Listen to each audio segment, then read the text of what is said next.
Une micro-voiture citadine révolutionnaire baptisée T25. C'est le dernier bébé de l'ingénieur britannique Gordon Murray, connu pour avoir conçu notamment les McLaren de Formule 1. La T25 se distingue avant tout par sa petite taille, idéale pour le stationnement et la conduite en ville. Autre caractéristique, elle consomme très peu, moins de 4 litres au 100 seulement. Particulièrement légère, elle se veut aussi écologique. La T25 émet de faibles émissions de CO2 et est construite essentiellement à partir de matériaux recyclés. La disposition des sièges est l'autre particularité de cette T25. Le conducteur est assis au milieu du véhicule et peut accueillir à ses côtés 2 passagers. Originale également la porte, constituée d'un seul morceau qui s'ouvre vers l'avant.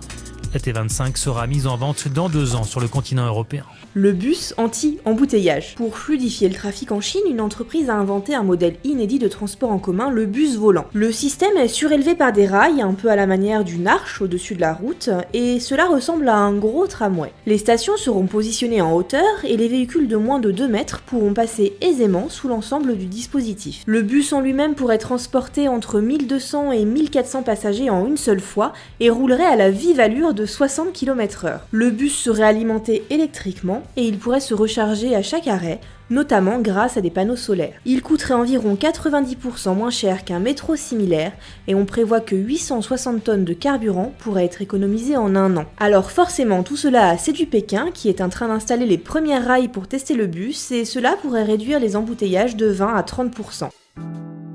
Aujourd'hui, partager la route entre cyclistes et automobilistes peut être très dangereux. Et ça, Monsieur Barnett l'a très bien compris. C'est effectivement à Tokyo, l'agglomération la plus peuplée du monde, qu'il invente le Schweb, le Schwib, enfin bref, un moyen de transport qui mélange astucieusement le principe du monorail et du vélo, mais tout ça dans les airs. Imaginez-vous à pédaler allongé dans des capsules transparentes pour aller au boulot à une vitesse moyenne d'environ 20 km/h. Et puis pour les moins sportifs d'entre vous, le dispositif est évidemment équipé d'une assistance électrique qui vous permettra d'affronter les plus fortes montées. Il vous servira également à l'arrivée des stations puisque pour favoriser la prise de vitesse au départ, l'inventeur souhaite construire des stations en hauteur. Et des stations, il va y en avoir. On pourra en trouver dans la ville, au-dessus des rues, mais aussi à l'intérieur de grands campus ou même en pleine nature, permettant d'embarquer 1200 personnes à raison d'un départ de capsule toutes les 3 secondes, ce moyen de transport s'avère être une excellente solution pour lutter contre la pollution et l'obésité. C'est sûrement pour toutes ces raisons que l'idée a été choisie par Google parmi 15 000 projets pouvant changer le monde,